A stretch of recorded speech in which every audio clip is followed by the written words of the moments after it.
Hello everyone. My name is Kevin Schwarz and I'm a Principal Solutions Architect at Amazon Web Services. Today we'll apply what we've learned in the video series, How to Use a Proxy Server to Connect to Public Endpoints for AWS IoT Greengrass V2 by creating an automated deployment with the AWS CDK. In this video, Infrastructure as Code with the AWS CDK, we'll automate the steps Ariana has outlined to build your VPC in videos 1 through 5. This infrastructure includes your VPC endpoints, Route 53 hosted zones and records, as well as the required EC2 instances. After deploying this solution, you'll be able to pick back up with Ariana about midway through video 5 to install Greengrass, set up the Greengrass development kit, and test out your solution. If you recall from video 1, when Ariana initially presented this infrastructure, you need a VPC with a private subnet. All of your Greengrass traffic will flow through this private subnet, reaching out to AWS services through private endpoints over the AWS backbone. Those VPC endpoints are deployed and then configured with Route 53 records in private hosted zones. In the case that your Greengrass solution needs to reach a public endpoint, those endpoints will be proxied through a public subnet with a NAT. That subnet contains a proxy instance which has a filtering allow list so that you can control exactly which public endpoints are accessible, and no other endpoints on the open internet will be accessible by your solution. And in this case, the IoT credentials endpoint is used as an example, though you can set up a VPC endpoint for the IoT credential endpoint. So I'll also take you through a walkthrough of the CDK solution before we deploy it.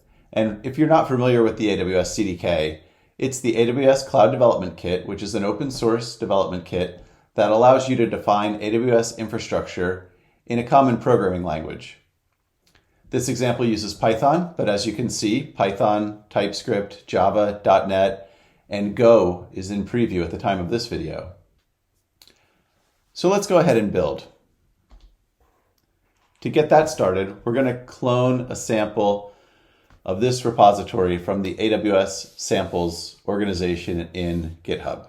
Hopping over to our development environment, we'll begin by cloning this repository to pull the code down to our local environment so that we can deploy it. Before we do that deployment, let's first ensure that we have the right prerequisites installed to work with the solution, and then we'll do a code walkthrough.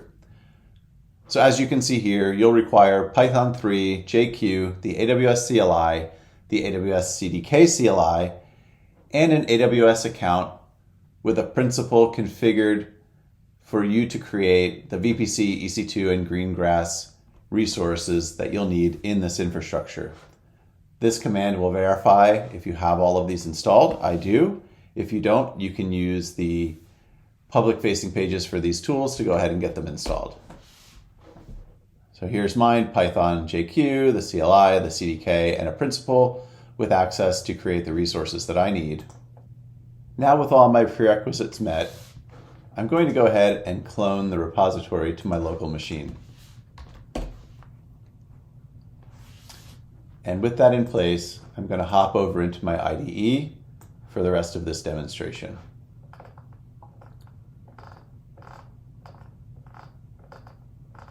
Okay, so in the setup, we've already done the clone. We do need a Python virtual environment.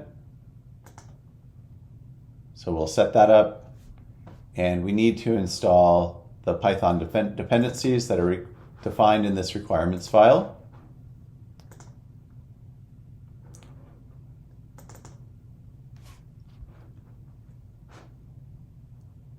Okay, as those download, let me configure the interpreter with the virtual environment. The app.py file is your entry point into the CDK application.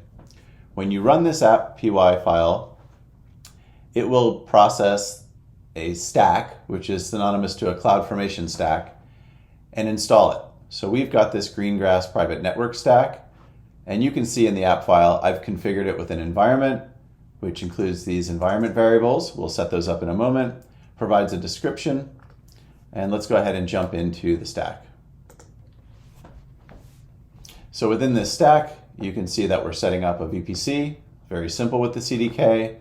We're enabling flow logs, the IAM roles that we need, an S3 bucket for our Greengrass artifacts, policies for that bucket,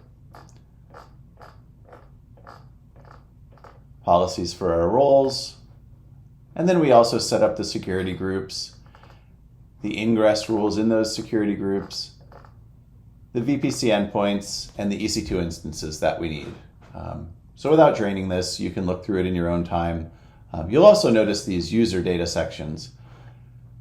So in addition to the stack, when it stands up EC2 instances, you'll notice that there are user data files.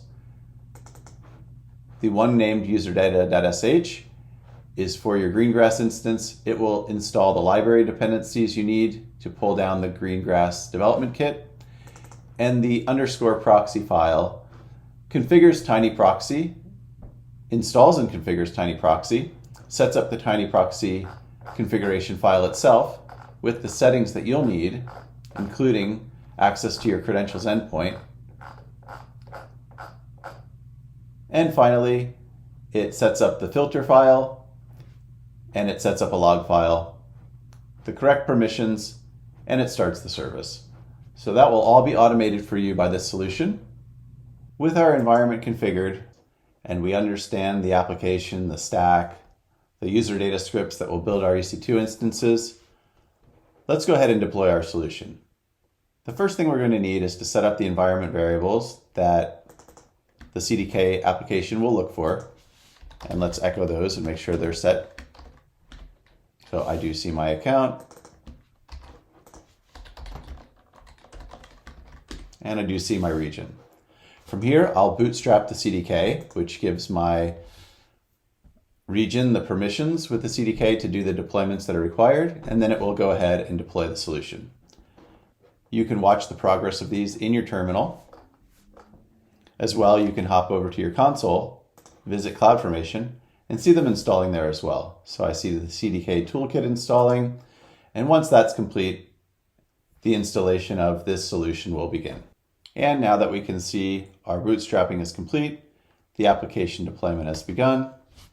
Similar to the toolkit, we can see that progress in the CloudFormation console.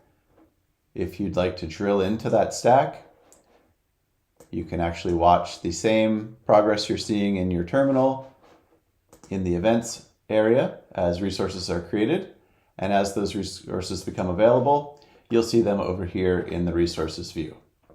Okay, once your stack is finished deploying, you'll see that the stack creation is complete. You can review any resources that you'd like to look into. I'll take a look at a couple here. So from an S3 perspective on the CLI, we can see the CDK artifact bucket, and we can see our Greengrass component bucket. And for EC2,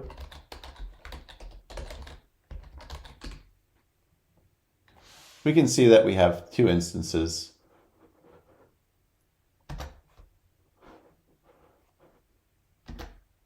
All right, the first is our proxy. The second is our Greengrass instance. Aside from the CLI, you can see those in your console as well. So anything that you'd like to explore, your EC2 instances where you'll pick back up your testing are available and running. You can also explore your VPC or your security groups. And from there, you're going to pick back up with your Greengrass configuration and testing. There's a link to the exact point in the video that you can pick up on in video 5 in the notes for this video. And with that, your next steps are to go deploy this in your environment. I hope you found this useful and that this solution jump-started your efforts to install a Greengrass private network. Thank you.